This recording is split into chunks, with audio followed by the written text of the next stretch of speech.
Captain speaking. We have begun descent for our on-time arrival into New York. Please prepare for landing and enjoy your stay.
K Sports checks in with our loyal viewers with a broadcast from Brooklyn, the home of the Nets, Barclays Center.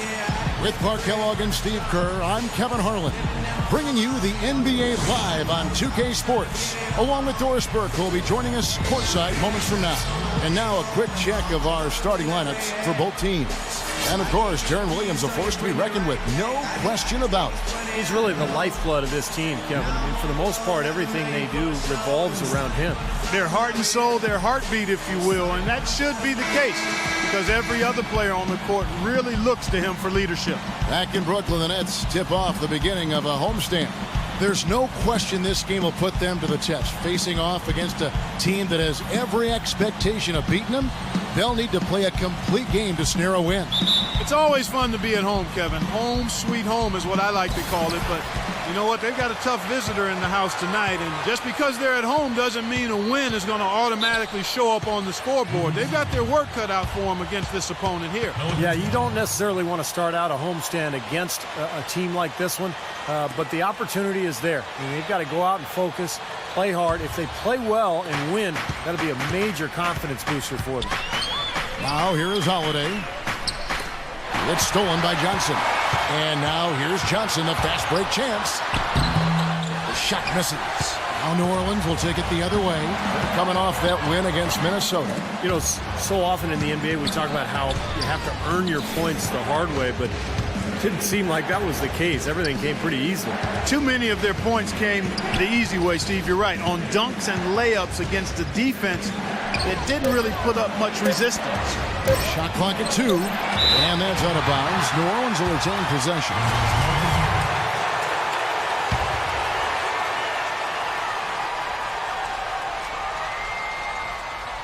Here's Kaman, and they turn over the 24-second buzzer, signaling the shot clock violation. Kaman gave up his old caveman look, guys, but he's still an intimidating presence in the post. Good size and strength and doesn't really get pushed around.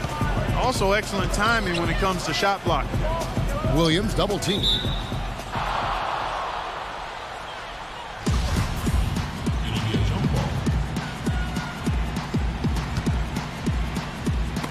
Tries to keep it alive. Q, Pierce covering. In low to Davis. Laid in with a nice touch off the glass.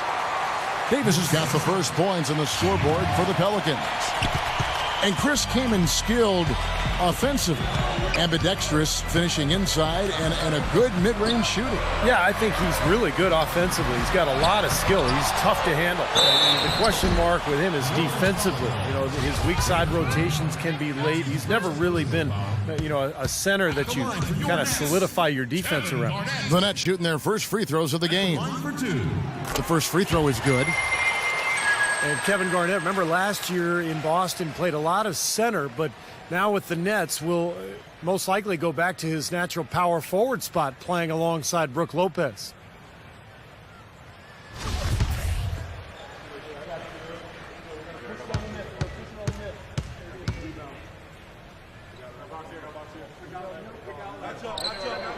And both free throws good from Garnett. You mentioned Kevin Garnett at center. He's listed at 6'11", but I don't know, Clark. He looks taller than that, but he's really stuck on that 6'11" size. Yeah, a lot of guys want to stay south of 7 feet. I don't know why. It's something psychological or personal.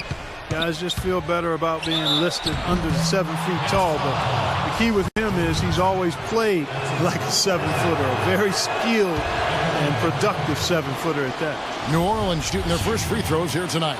Yeah, this is a very good free throw shooting team, guys. And when you look at the numbers, impressive. Guys, that says a lot about the poise of this team. I mean, they've been so calm, cool, and consistent at the stripe this year. I mean, that's impressive. Now here's Garnett. He had an 18-point outing in the last game against Detroit. And a phenomenal showing on the boards. His rebounding was a huge factor. Davis with a screen on Williams. Gordon kicks to Kaman. Great touch on the 16-footer. Kaman's got his first basket. Maybe they're still working out the kinks defensively because that was a blatant mistake. Holiday against Williams. Dishes to Garnett. And it's good. Assisting on the play was Williams. Now they finally connect with their fourth shot of the game. Looking at the last game for the Brooklyn Nets, it was a loss to the Pistons in Detroit. I think their attitude going into that game was all wrong. And I think they believed what was being said about them, that it was a game they couldn't win, and they just didn't have any confidence. I'm not going to go with you on that one, Steve. I don't agree with that. I think they believed in themselves. I just think the talent difference between the teams was far too much for them to overcome. And they're now 1 for 5 to start this game, so having trouble finding any offensive rhythm. Now, that was an incredible reverse throwdown right there. Tremendous body control. I'd even go as far to say, Clark, that was a punctuation dunk. Huh? I can feel that. Sending a message. Yes, sir. A message, and put it on the highlight reel for later. That's good from Paul Pierce on the assist by Johnson. Pierce has got his first 2 points of the night. Strong move to the hoop. Nice power move. I like that one. Doris Burke has an update for us. Doris? I had a chance to catch up with Jason Kidd. One player who's really on his mind in this matchup is Eric Gordon. He said of Gordon, he can shoot with deep range and has the strength and explosiveness to go by you if you overcommit and finish or get himself to the line. So he's just an underrated scorer in this league, and it's going to take a total team effort to slow him down. We'll see how they do. Thanks a lot, Doris. Here's Holiday. Darren Williams picking up that last basket. Q. Pierce covering. Here's Q. Feeds to Kaman. 5 on the clock. The 3 is off target from Gordon. Nets have gone 3 of 7 from the field since we've gotten underway. Here's Pierce. Here's Lopez. And they're unable to get the tying basket there. Holiday attacking, and the call will be against Kevin Garnett. That'll be his second foul of the game. Second foul of the first quarter. They're probably going to have to sit him down here to try to avoid number 3. New Orleans making a switch here. Well, you know your low post players are going to take a lot of trips to the foul line. So it helps to have big men who can drain free throws like this group can. Kevin Garnett third, fourth Anthony Davis. Well, a lot of these big men take the confidence they have in the paint straight to the free throw line. Yep, some of them do that. Exactly, and we can see the reason why in those numbers. In general, the composure of all those players show up at the free throw line. Up high to stuff the alley-oop. Well, head coach Jason Kidd, that's a phrase I didn't expect to hear this quickly, but Kidd wasted no time. Only a matter of weeks after he announced his retirement as a player, he was named the head coach of the Brooklyn Nets. And it's going to be interesting to see the transition. Kidd, obviously great basketball IQ, so well respected as a person in the league. I think it's just a matter of time before he really finds his footing and becomes an excellent coach. And I think Doris Burke has something for us right now. Doris? Yes, Kevin. Monty Williams was just going over the plan with his team. He was intent on running the offense through Q. That may be a strategy that comes as a little bit of a surprise, but Coach is showing a lot of confidence in his ability to produce an outstanding effort today. The other thing he discussed with them was that they should be forceful with the ball. He said if they see a gap in the defense, they should go straight to the bucket. So still in the opening quarter, and already some adjustments being made. Back to you, Kevin. All right, Doris. And the Pelicans making a change here. And back to Coach Jason Kidd, Clark, a rookie at the coaching profession, but one of the most intelligent, respected point guards over his 19 years in the NBA. Yeah, always respected as a leader, and his basketball IQ off the chart. So I think he's one of the few guys that could go right from playing to being a successful head coach. Here's the teardrop. Shot's good by Black. It's a tie ball game. The Pelicans have gone 5 of 8 from the field, shooting over 62%. Holiday the pass to Q.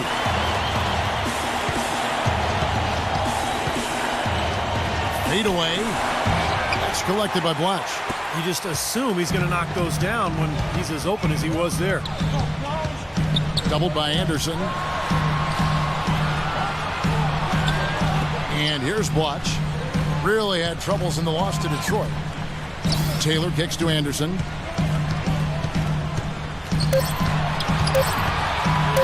Eight feet away, and he gets it to go. Anderson's got his first points of the game. Every time they get scored on during this run, it's come from inside the paint. Now, you got to make a defensive adjustment here, Clark. Time to collapse inside, force the ball back out in the perimeter, make them beat you from long range. Q. They grab their own miss. And the Nets with possession. They've gone on a 10-2 run, not allowing much. Anderson can't get it to go. The Pelicans trail. And the pass to Q. We've got 1:18 left here in the opening quarter. Shakes off the strong D and gets to the bucket for two. And the first timeout called of the game for Brooklyn, getting their first of the season at this Pelicans team. They picked this team apart the couple of times they squared off with them last year. On paper, they weren't evenly matched, and on the court, they weren't either. And the Pelicans making a change here. Miller's checked in. Here is Livingston. Nice ball movement by Brooklyn. And Teletovic kicks to Livingston. Watch dishes to Livingston. Pelicans pull it in.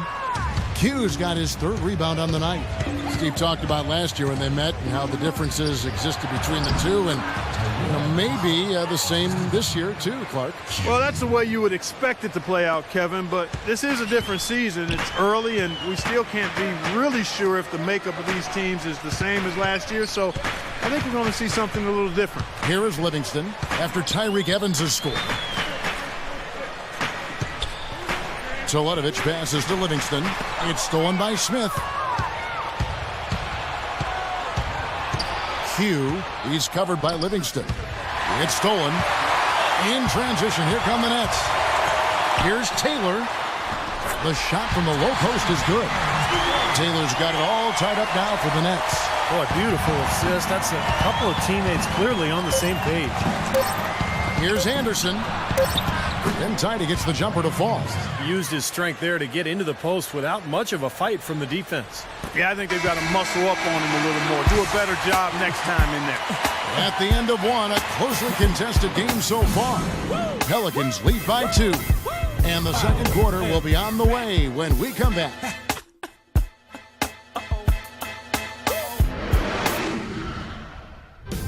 This Monday night, February 10th, the New Orleans Pelicans take on Rudy Gay and the Toronto Raptors. Live from Air Canada Center. You don't want to miss it.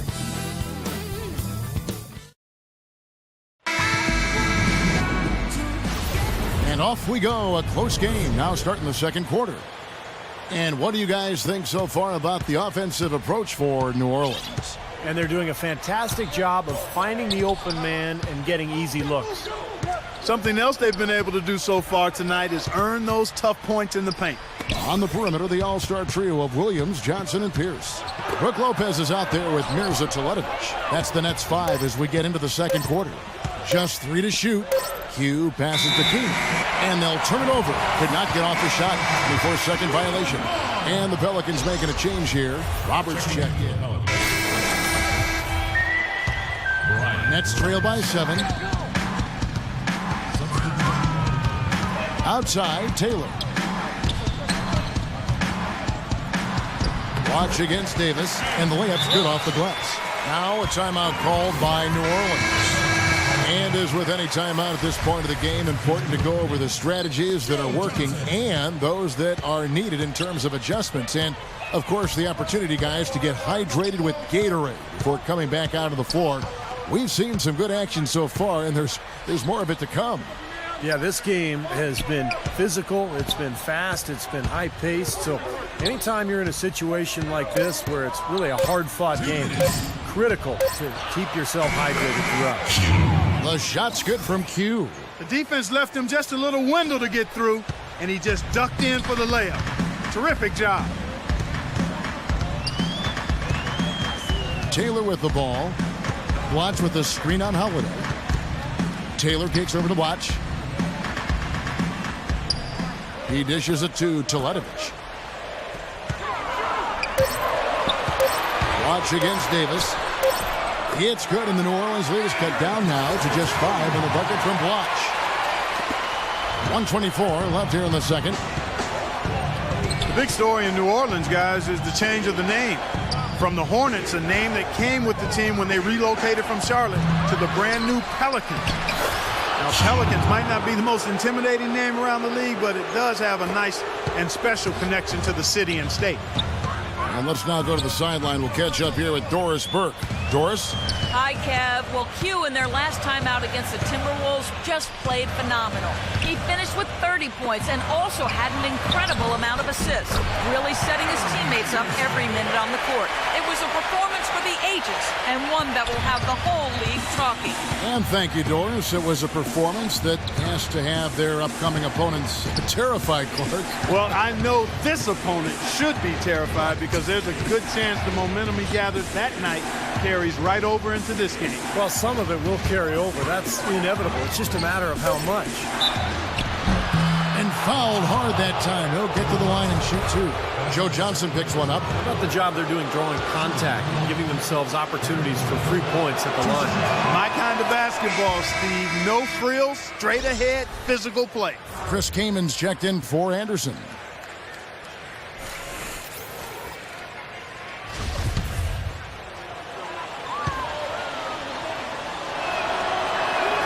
And both free throws good for Gordon. 29 seconds left to play here in the half. Taylor dishes to Blotch.